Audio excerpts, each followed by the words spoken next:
In Memoriam by Winn, absolutely terrific book.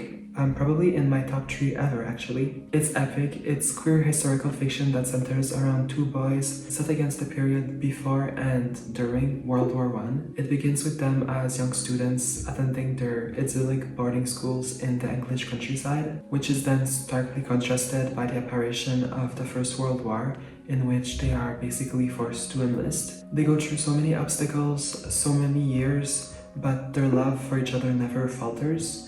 And yeah, I think it's an absolutely beautiful book. I totally recommend.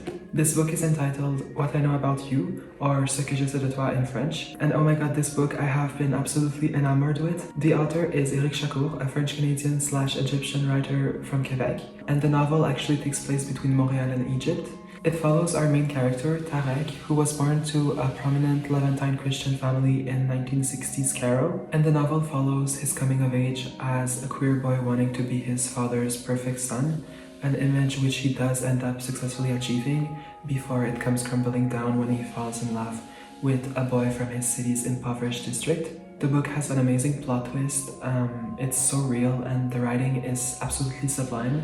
I actually watched a lot of interviews with this author after finishing this book because I was so in love with the way he wrote and I was interested in his writing process. And I actually learned that this book took him on and off about 15 years to finish, which I absolutely cannot wrap my head around, but I find it so inspiring and refreshing in a world where most authors are like pressured to issue like a book a year basically. But anyways, this book is probably my biggest recommendation of this whole video. It's absolutely amazing. From Here to the Great Unknown, this book is written by mother and daughter Lisa Marie Presley and Riley Keogh. It focuses on the life of Lisa Marie Presley, from her unique childhood living in Graceland with her father, to her tumultuous adolescence living with her mother Priscilla, to her marriage with Michael Jackson, and absolutely so much more. The book shines a light on what it is like to live your life as the daughter of one of the most famous men that have ever existed. But above all of this, it is the very humane story of a mother, a daughter, a woman, her dreams and aspirations, her ups and downs, her grief, her struggles, and all of the love that she had to give. Lisa Marie unfortunately passed away before being able to finish the book, but her daughter, actress Riley Keough, who I loved in Daisy Jones and the Six. Her adaptation of Daisy Jones is like one of my favorite characters ever. She stepped in and finished the book of her mother's life and did such a gorgeous job with it. It is so intimate, so beautiful, it actually made me cry reading it. And when I finished it, I recommended it to my mother and she read it and she also cried. So yeah, if you like memoirs or biographies and you want to feel something, I absolutely recommend this book. One of my favorite memoirs ever. Giovanni's Room by James Baldwin. I don't think I have to say too much about this book. It's like one of the founding works of queer modern literature. And I enjoyed it a lot, but I wasn't as in love with it as maybe the other books on this list. The writing I found so masterful, but the characters and the storyline to me did not resonate as much. But I'm still extremely glad that I've read it. I think it's a very important book for everyone to read, and I'm absolutely going to be exploring more of James Baldwin's books in the future.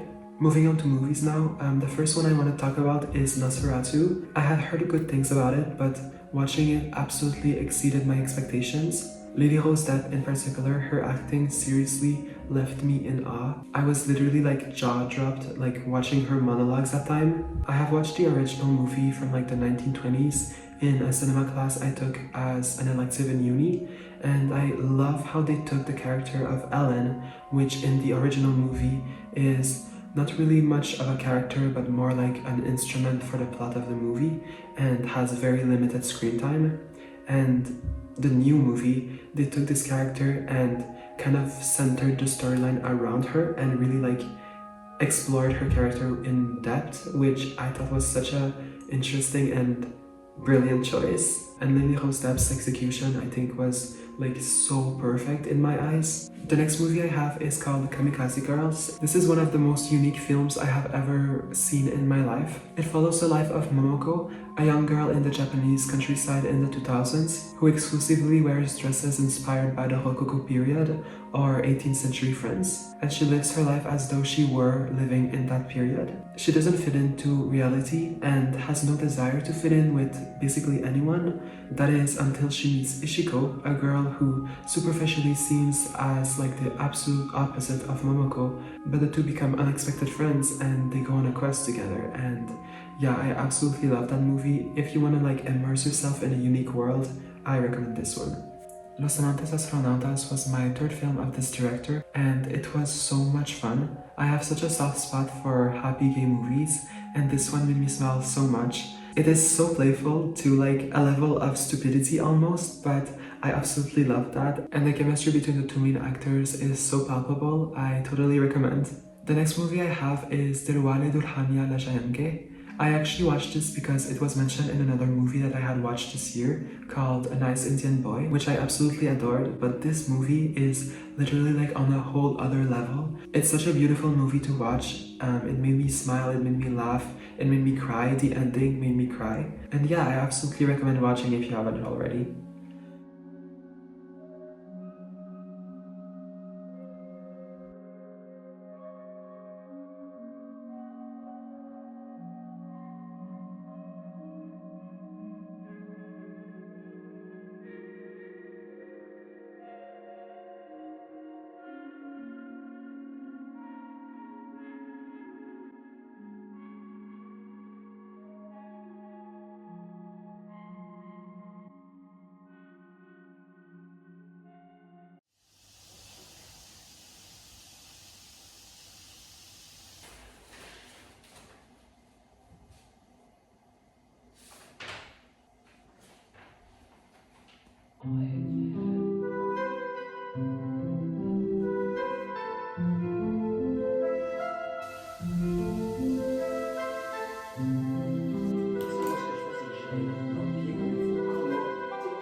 I'm currently reading Crying in Mart. I talked a little bit in my last video, but not really. I'm like halfway through the book right now, so I still have a lot to see. But I took down some little notes about it. I kind of wanted to talk to you guys like about how I feel about the book right now.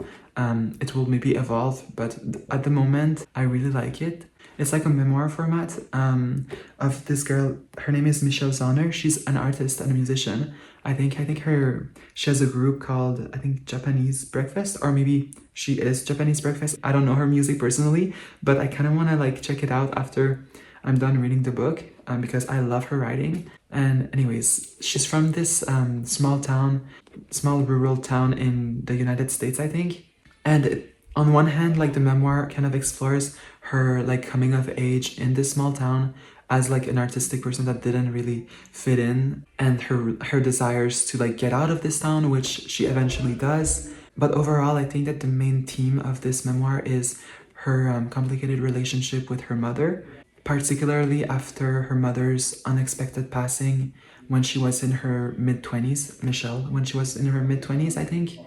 So I love memoirs that like talk about relationships between like family relationships. I don't know why I gravitated towards those. I think it's so interesting.